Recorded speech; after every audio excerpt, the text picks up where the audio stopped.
10% de rendement sur les bénéfices nets, c'est ce que vous pouvez obtenir aujourd'hui si vous investissez sur Engie. Alors est-ce que c'est une entité intéressante à mettre en portefeuille ou en watchlist? On va regarder ça tout de suite. En premier lieu, on va s'intéresser à la viabilité du business. En second lieu, on va s'intéresser un petit peu plus à sa valorisation et la politique d'allocation du capital. Et en troisième et à la fin, comme d'habitude, je vous donnerai mon avis. Sachant que je ne suis pas conseiller ni analyste financier, ces vidéos consistent seulement en analyse quantitative. Donc aujourd'hui, on est sur Engie. Donc Engie, dans quoi ils opèrent? Donc dans les services d'électricité, c'est le premier producteur indépendant. Donc là, vous ne me voyez pas, mais je fais de gros guillemets. Engie, donc indépendant, sachant que l'État jusqu'en 2019 contrôlait plus d'un quart d'Engie. Donc aujourd'hui, elle a quand même été cotée depuis un petit peu plus de...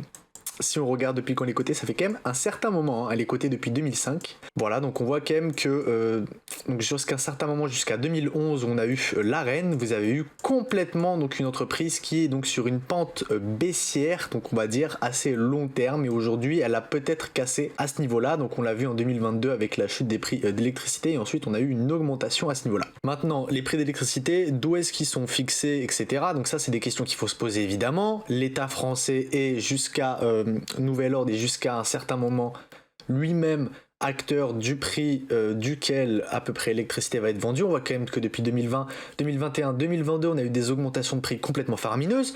En termes de revenus nets, on a quand même eu une année négative à ce niveau-là, alors que souvent c'était assez positif. Maintenant, on va essayer d'aller regarder ici des questions. Donc, comment Engie produit l'électricité? Turbine, gaz et turbogène. Donc le compresseur aspire l'air, le comprime et l'injecte dans la chambre à combustion. Le gaz naturel ou le kérosène est injecté pour être brûlé. Donc les gaz de combustion chauds font tourner la turbine qui entraîne un alternateur pour produire de l'électricité. Maintenant, ce gaz naturel, comment produit-on du gaz naturel? Donc à l'instar de tous les combustibles fossiles, le gaz naturel provient de la transformation des matières organiques en gaz. Voilà, donc ça on le sait.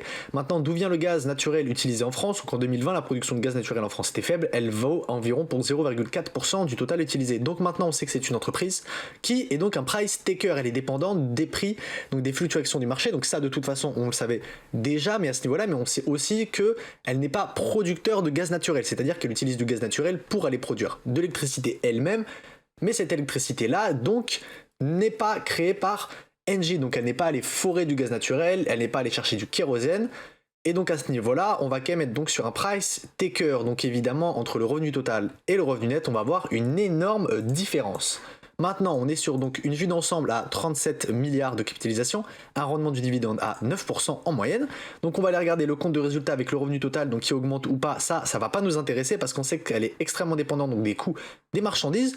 Nous, ce qui va nous intéresser, c'est les dépenses d'exploitation. On voit que les dépenses d'exploitation, elles sont quand même assez changeantes, hein. On le voit, il y a des moments en 2016-2017, elles étaient extrêmement importantes. Et ensuite, les dépenses d'exploitation ont baissé. Alors, est-ce qu'elles sont passées dans les coûts des marchandises? Parce que ça, c'est souvent un trick comptable. Vous le voyez ici, haut de coût des marchandises. Donc après, peut-être que c'est les prix qui ont fait en sorte que, évidemment, les coûts des marchandises ont augmenté. Maintenant, en termes de dépenses d'exploitation, vous le voyez, frais et ventes généraux, à un moment, on est passé à 0. Et ensuite, dans les frais et fonctionnement total, on est passé donc ici à peu près donc 3,35 milliards. Donc il faudrait prendre une moyenne à peu près pour les dépenses d'exploitation. Ou sinon, aller regarder les DEU pour essayer de comprendre pourquoi est-ce que cette dépense d'exploitation diminue. Maintenant, on voit qu'on a une dépréciation qui est quand même extrêmement forte. C'est-à-dire que c'est une entreprise qui a besoin d'avoir énormément de capitaux pour fonctionner. Donc ça, après, on le verra dans la politique d'allocation du capital. Nous, ce qui nous intéresse aussi, donc, c'est le bilan avec le total d'actifs. On a 235 milliards, des passifs à 195, donc c'est-à-dire qu'on a un equity au même niveau que la capitalisation boursière. Donc valeur comptable nette par action 12,75, on est à peu près à 15,62. Donc c'est à peu près voilà au même niveau. On a eu quand même des passifs qui ont énormément augmenté par rapport à nos actifs. Alors qu'est-ce qui va comporter nos passifs? Ça va surtout être, voilà, vous allez le voir, de la dette à long terme. On a assez peu de dette à court terme, même si ça a quand même augmenté. On va aller le voir donc par rapport au compte de résultat. Voilà, ici le revenu hors exploitation, les charges d'intérêt sur la dette. On voit quand même que c'est une entreprise largement endettée. Donc on est à peu près sur du 30 voire du 40% certaines fois sur les charges d'intérêt par rapport à notre bénéfice d'exploitation. Donc on est sur une entreprise qui est beaucoup trop endettée par rapport à ce qu'elle rapporte. Maintenant, on sait qu'on a des très très grosses dépréciations et amortissements. On va aller enlever hop le revenu total, le produit brut, etc. pour aller regarder hop notre dépense d'immobilisation pour essayer de comprendre si oui ou non est-ce qu'il y a une dépense plus importante que la dépréciation. On voit qu'effectivement c'est le cas, donc on a des dépenses d'immobilisation qui sont extrêmement importantes, donc on est sur des entreprises, comme je vous l'ai dit, à capital intensif, où on va devoir utiliser à peu près, là on le voit, au moins 80 voire 90% de notre cash lié aux activités d'exploitation pour pouvoir continuer à créer cette électricité un certain prix. Maintenant, les prix de revient, etc. Donc ça, c'est des informations qui sont intéressantes. On sait que par exemple EDF avait un prix de revient à peu près à 42 € le mégawattheure. Maintenant, est-ce que Engie a des prix de revient plus élevés ou moins élevés? À vous d'aller trouver cette information dans les DU, sachant qu'on sait que sur ce genre d'entreprise qui sont des price takers, le prix de revient unitaire est donc ce prix-là, donc ce coût fixe qui va donc nous donner la rentabilité d'une entreprise. C'est-à-dire qu'aujourd'hui, le gaz va être compris entre certains prix, donc un point très très haut et un point très très bas. Maintenant, la question, c'est Engie, où se situe son coût marginal, donc son coût fixe d'exploitation du gaz. Donc maintenant, sur un cash lié à peu près aux exploitations, donc on a à peu près en moyenne du 8 milliards. Donc qu'est-ce qu'on va faire avec cet argent? On va quand même utiliser 80% ensuite pour faire de l'investissement, et ensuite qu'est-ce qu'on va faire? On va aller verser un dividende. Donc comment est-ce qu'on verse ce dividende? En émettant de la dette le plus souvent à ce niveau-là, parce qu'on n'a pratiquement pas assez d'argent pour continuer à émettre un dividende. C'est pour ça que ce dividende a été baissé. On le voit, on est passé de 1 €, et là en 2022 on est passé à 1,40 € en ratio de paiement. On est sur des chiffres complètement faramineux. Alors après, évidemment, c'est parce qu'on avait des bénéfices nets négatifs. Mais en termes de cash flow annuel, et ben évidemment, on est sur un bon cash flow. En termes de free cash flow, c'est extrêmement bas. Maintenant, nous, on va aller regarder les statistiques et les rendements des capitaux propres. Est-ce qu'ils sont bons ou pas? On va les regarder plutôt en annuel. Rendement des capitaux propres, ils sont négatifs, voire extrêmement peu élevés. Et le rendement du capital investi, c'est pareil. Donc en fait, on est sur une entreprise qui a plus intérêt à aller vous verser un dividende ou aller rembourser sa dette ou que sais-je, qu'à aller investir dans sa croissance. Alors pourquoi? Parce qu'on sait que le rendement du capital investi, ça va être le total de ce dans quoi on a pu investir, etc. Et donc voir qu'est-ce qu'on fait avec cet argent. Maintenant, on voit que ce rendement, il est extrêmement faible. On a des marges brutes qui diminuent, donc qui stagnent et diminuent. On a des marges opérationnelles qui stagnent et qui en 2022 ont extrêmement baissé. On a des marges EBITDA qui augmentaient, et qui ensuite en 2022, alors évidemment maintenant à regarder est-ce que c'est des années exceptionnelles ou pas. En termes de marge nette, on voit souvent que le bénéfice est négatif. Alors après, est-ce que c'était triste comptable? Est-ce qu'on fait exprès d'avoir un bénéfice négatif pour ensuite payer moins d'impôts, alors que c'est quand même une entreprise gouvernementale, voilà, etc. Donc ça, c'est des questions qu'il faut aller regarder dans les DU.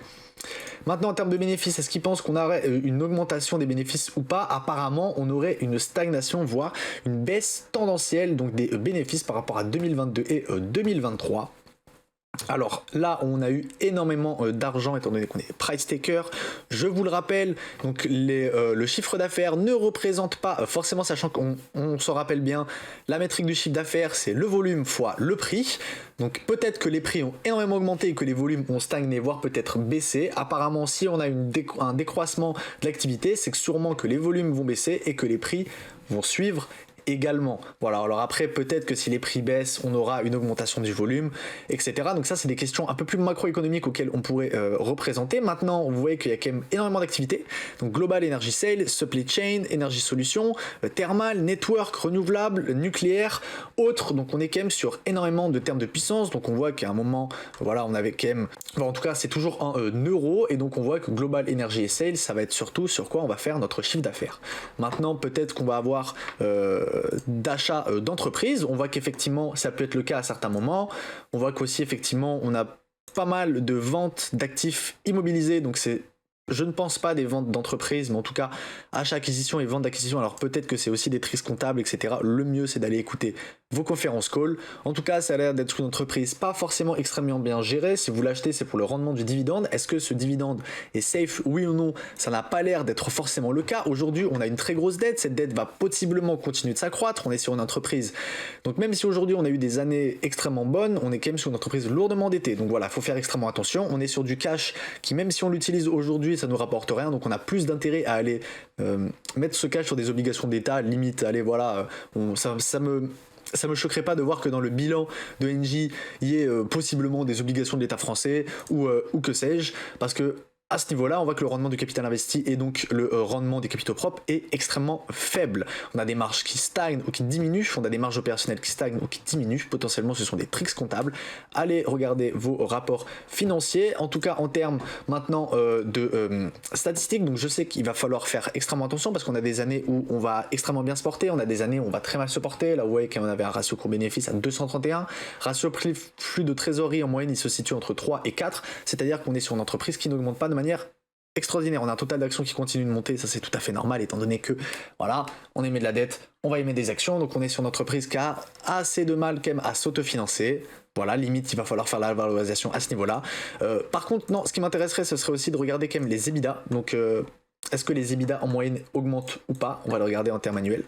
Les EBITDA, on passe de 8 à 8, c'est-à-dire que aucune différence, et même les EBIT diminuent de manière tendancielle. Donc on est sur une entreprise qui, niveau quantitatif, est assez peu intéressant, même si on a 10% de rendement sur les bénéfices nets aujourd'hui, c'est quand même assez bon, donc c'est une valeur de rendement, mais est-ce que ce dividende est soutenable ou pas? Ça n'a pas l'air d'être le cas. Donc voilà, écartez-vous au maximum des entreprises où l'État peut avoir des participations, ça tout le monde le sait. Maintenant, évidemment, ça ne veut pas dire que ça peut être des mauvaises boîtes, hein, vous pouvez les regarder, etc., comment elles sont gérées, mais à ce niveau-là, ça n'a pas l'air d'être l'éclate. Voilà, si vous appréciez ce genre de vidéo, n'hésitez pas à mettre un like et à vous abonner, et moi je vous dis à bientôt.